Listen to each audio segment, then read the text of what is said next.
headlines of this bulletin. Cần Thơ Business Association organized the gala to reveal the Business Coffee Program 2022. A workshop to advertise Indonesian tourism within the framework of the Indonesian Day in Cần Thơ City. The meeting to review performance carried out by individuals and the whole party committee directorate of the Industry and Trade Department. Hello, it's good to see you back here in this edition of Cần Thơ News and Top News today. On December 18th evening, Cần Thơ Business Association, or CBA for short, organized the gala to reveal the Business Coffee Program 2022. Coming to attend the event were Vice Secretary of Cần Thơ City Party Committee, Chairman of Cần Thơ City People's Committee Chương, and representatives of department sectors and nearly 100 member businesses of CBA. The Business Coffee Program has been deployed by CBA since September 2022.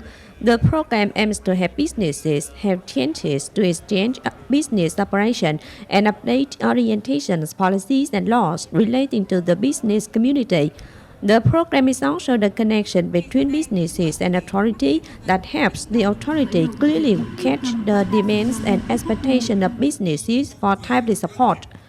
The Business Coffee Program is held twice every month on Saturday mornings.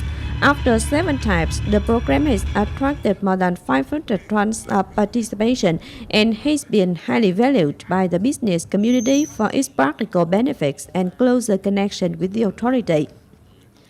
At the review meeting, Chairman Chương underlined that the business coffee model received attention from business persons of member businesses of CBA. With the engagement of state management offices, the program has created an initial connection among parties. However, the model should not be just an information channel to exchange problems encountered by businesses in the process of working with management bodies, but the business coffee model needs to be the meeting place for many purposes and people.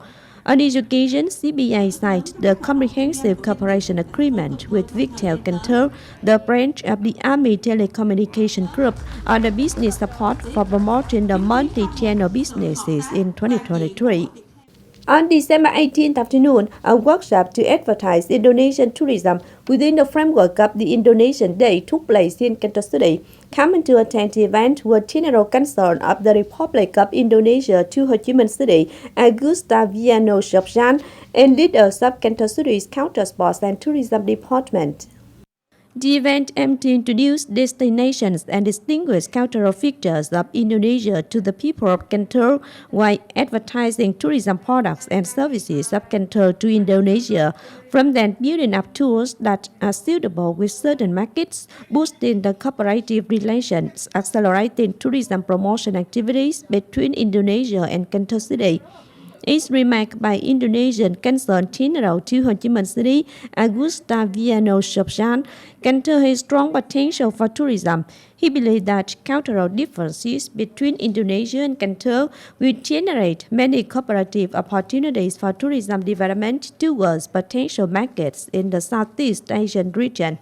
Permanent member of Cần Thơ City Party Committee, standing Vice Chairman of Cần Thơ City People's Council Nguyễn Xuân Hải, and leaders of the office of Cần Thơ Municipal Party Committee and party committees of other boards, the Home Affairs Department, on December 19th morning, attended the meeting to review performance carried out by individuals and the whole party committee directorate of the Industry and Trade Department. In 2022, the Party Committee Directorate of Cần Thơ City's Industry and Trade Department actively gave instructions to carry out targets tasked by the city's People's Committee.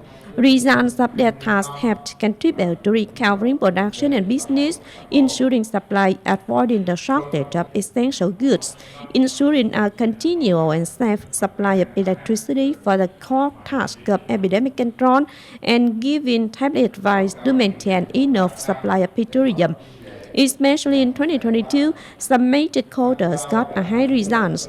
For example, the Industrial Production Index got the estimated increase of nearly 27% against 2021, import-export turnover and foreign currency service revenue in 2022 up 10 and surpassed the plan by 12%. However, there are still some shortcomings. As a result, city leaders requested to clarify causes and find out effective solutions for improving performance in 2023. The bus network in Cần Thơ City is now going to cover the whole city. This helps connect passengers from the outskirts to the center of the city. In 2022-2025 phase, Cần Thơ will open 10 more bus routes to transport passengers within the city. As of now, there have been 7 inter-provincial routes in Cần Thơ City that covers the whole length of more than 254 kilometers. Cần Thơ City's Transport Department is invested in building another 10 bus stops in Ba Láng, Cái Cui, Ô Môn, Mỹ Khánh, Southern Cờ Đỏ Suburban District, Eastern Thới Lai Suburban District, Vĩnh Thạnh Thao, Canal B, and Cần Thơ International Airport. In 2022-2025 phase, Cần Thơ will open 6 more inter- and trans-provincial bus routes. Priorities are given to routes lying on the horizontal axis, with them to transport passengers to the city center. The project of building Cần Thơ Bell Road that connects with Lê Hồng Phong Street to Võ Văn Kiệt roundabout has resumed after 3 years of suspension. This project has a length of over 1.7 kilometers that runs from Lê Hồng Phong Street through Võ Văn Kiệt roundabout to Cần Thơ International Airport. It has a construction cost of over 137 billion Vietnam dong and is invested by the city's Management Board of Construction Investment Projects. The project was delayed due to the site clearance problem. After inspecting, the problem is so far basically removed by city leaders. The aquacultural breeding area in Cần Thơ City covers more than 51,000 hectares, making up over 36% of the city's natural land area. Last year alone, the export of seafood from Cần Thơ City was estimated at around 150,000 tons, and export turnover reached $486 million. Cần Thơ keeps being one of the localities in the Mekong Delta region that have strong growth in the agricultural sector. Of the total seafood area, nearly 7,130 hectares was already harvested, with a productivity of more than 109,300 tons. Draftfish breeding area alone in 2022 stood at nearly 700 hectares, more than 520 hectares of which have been reaped, with a productivity of over 169,000 tons, making up 80.8% of the harvested marine products breeding area. Crab villages that take part in value chain production in Cần Thơ City are now under settled operation. Of them, 2 cooperatives have taken shape with the participation of 275 farming households and over 3,200 laborers. The crab villages get an annual revenue of roughly 140 billion Vietnam dong, and the laborers' average income stands at between 4 and 5 million Vietnam dong every month. 4 crab villages in the city have been certified. They are Thom Rôm Net Weaving Village, Thuận Hưng Rice Paper Craft Village in Thốt Nốt Urban District, Ba Rít Squid Producing Craft Village in Ô Môn Urban District, and Phố Thọ Bà Bộ Flower Bonsai Craft Village in Bình Thủy Urban District. Besides, 3 other villages that have typical craft careers, including fish shops producing in Thới Lai Suburban District, dry and fried fish producing, and net weaving in Thốt Nốt, are now in the process of building up brand names, databases, and apps, origin tracing stamps, with the support of 120 million Vietnam dong each project offered by the city.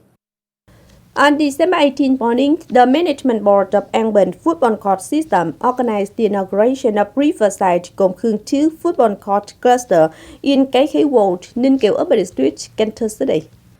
This is the 5th football court cluster within the system of An Bình Football Court. This 5th football court cluster consists of 6 5-player courts and 2 7-player courts. With the publicity of this football cluster, there are now 2 football court clusters on Khương Island with 10 mini football courts. This helps meet the demand for physical training and organizing local football tournaments. In the future, the Management Board of An Bình Football Court System will keep investing in developing artificial grass football courts in outskirts districts to meet the demand for football playing of the community.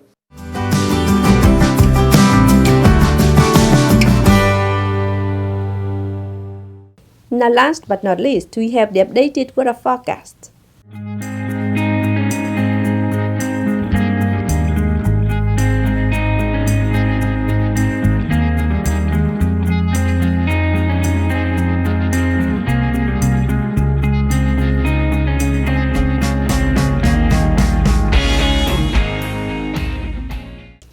The updated weather forecast also wrapped up this edition of Continuous. If you want to watch again in this bulletin, please visit our website, kenthotv.vn. And now thanks for being with us. Goodbye and see you next time.